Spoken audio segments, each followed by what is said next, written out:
Okay. This presentation is on the Adoption Assistance and Child Welfare Act. An outline of our presentation is we are going to do a quick overview of the legislation. We will talk about the goals, and then also from the goals what the benefits and services are.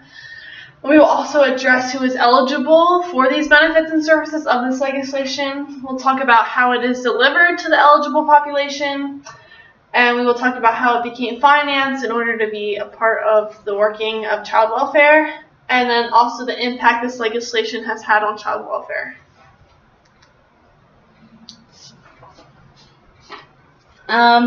This legislation was enacted by June 17th, 1980 by Jimmy Carter, and he used a few representatives and senators to help enact this legislation. For example, he used George Miller, who began looking into the foster care system about 5 years before the act started. A senator such as Russell Long he used to help provide some insight and cooperation to pass this legislation. Also, the legislation made improvements to Title 20, the basic federal social services programs, and this legislation is designed to ensure that children are not being lost in the child foster care system. And this legislation also promotes family preservation.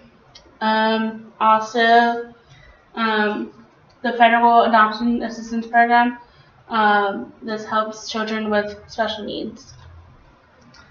The goal of this legislation is to establish a program of adoption assistance, strengthen the program of foster care assistance for needy children and dependent children, and also improve the child welfare, social services, and aid to families with dependent children programs. That's the goal of the legislation. And from that goal, we get the benefits and services of this legislation. So first, states are now have to make adoption assistance payments.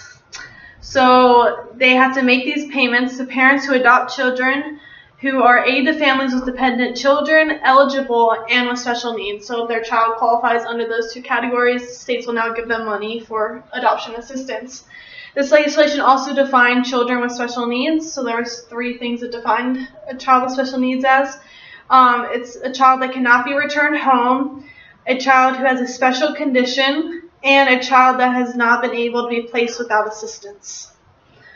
This legislation also started using the term reasonable efforts. Reasonable efforts is adoption agencies and foster care agencies have to do everything possible to prevent the removal of children from their biological families, and also return those children as soon as possible to their biological families when that is possible. So they have to do everything in their power to be able to promote biological families and keep families together. And this is providing reasonable efforts as a condition to receiving federal foster care matching funds. Also, this program helps reunite families who are in the foster care system. So it helps reunite the children with their biological families. And it also helps family preservation and preventive programs, so parents they're mandated to do certain things in order to get their children back. Also, this program has the least restrictive settings, so that means that each child has the option of staying closer to their biological families, so they are placed into an adoptive a foster care home, and they are placed in that home that's closest to their families to help keep that bond with their biological family. So within every 6 months, the court reviews each case of the child to see if the child is doing okay and what's best for the child. And then after everything is established within 18 months, the child's case is reviewed again and to establish what the future status of the child will be. So it will be to either remain in foster care, be reunited with their biological families, or placed into adoption. So we found 2 eligible populations as a result of this legislation. We said children and then parents. So first, children. This really helped children with special needs because it gave a definition for children with special needs. And then also it helped their families to receive assistance when they are adopted into families. It also is eligible for children in foster care because it promotes that they stay with their biological families whenever possible, and it also promotes permanency because if they're not unable to return home to their families, the foster care agencies are encouraged and the courts now have a bigger say into getting them into a permanent home. This also affects parents in kind of similar ways. The adoptive and foster care parents of children with special needs are able to receive adoption assistance to help with the care of their child. And it also promotes permanency because the children aren't just getting lost and staying in the foster care for years and years, but after 18 months there is more of an established plan as to whether they will be adopted or other courses to be taken. It also benefits biological parents because there is a promotion of preservation and prevention. So child welfare agencies will promote the family and provide services for families to stay together and also prevent their child from being removed again. So there's more emphasis on bringing the family together. Like I said before, there's like each family is provided with funding, so it's for the parents who have a foster child or an adopted child into the family.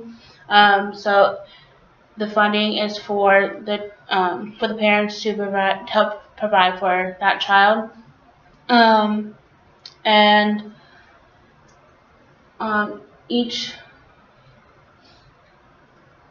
for each child, there's accessible, available, and culturally appropriate services for each family and child to help make sure that they are in a safe, loving family.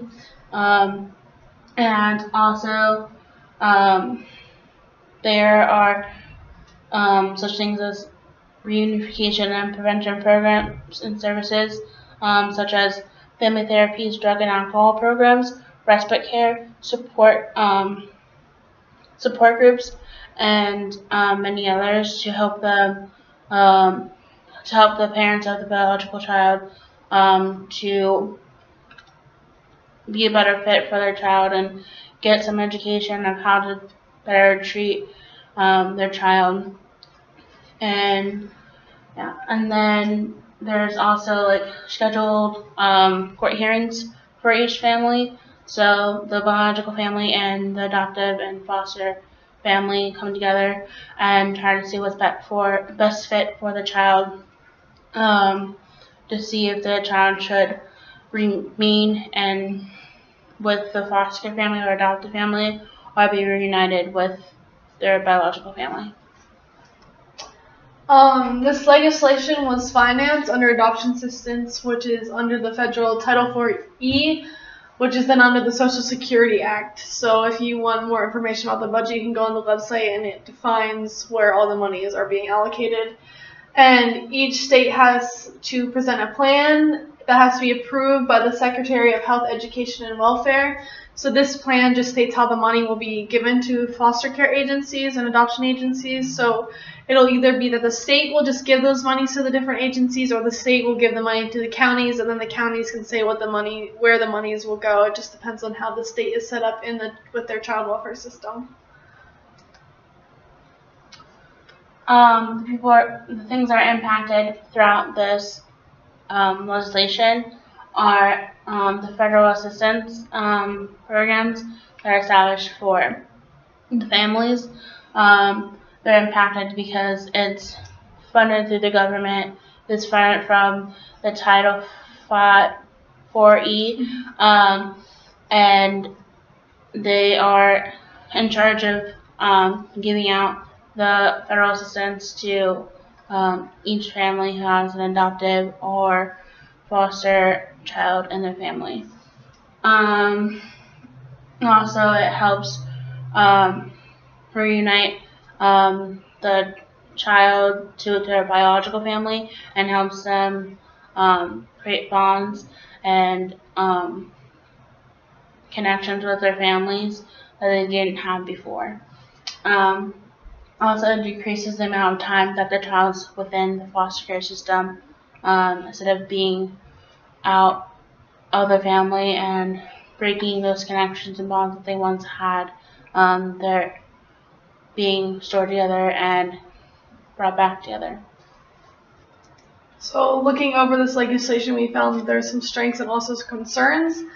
The first strength that we found is it promotes family preservation. So foster care agencies are now, they now have to promote family, and they have to give family resources that are available to them to promote family preservation so that biological families are able to stay together. Another strength is that it provides adoption assistance, and this act helped provide adoption assistance for children with special needs, so that was a huge impact and strength of this legislation. Also, a big strength is that it decreased, or there's now time restrictions on the amount of time children are in foster care. So this helps set a permanency plan for the child and helps to prevent them from just being lost and being in years and years of foster care, but promotes plans and action for what will be the next steps for that child. A couple concerns we found is that the reasonable efforts and least restrictive settings really don't have definitions, so it's kind of up to each child welfare agency to determine what that means for their families. So that could be a little, it's like gray. They don't really have definite, like, okay, we're doing the most we can in our reasonable efforts or placing the child in least restrictive settings. So how do you really define that each agency is following those two terms? Also, the time restrictions for biological families can be a concern because maybe the parent isn't able to recover or make strides in 18 months and might place restrictions on their ability to be reunited with their biological family, just not giving them enough time to make better parenting decisions.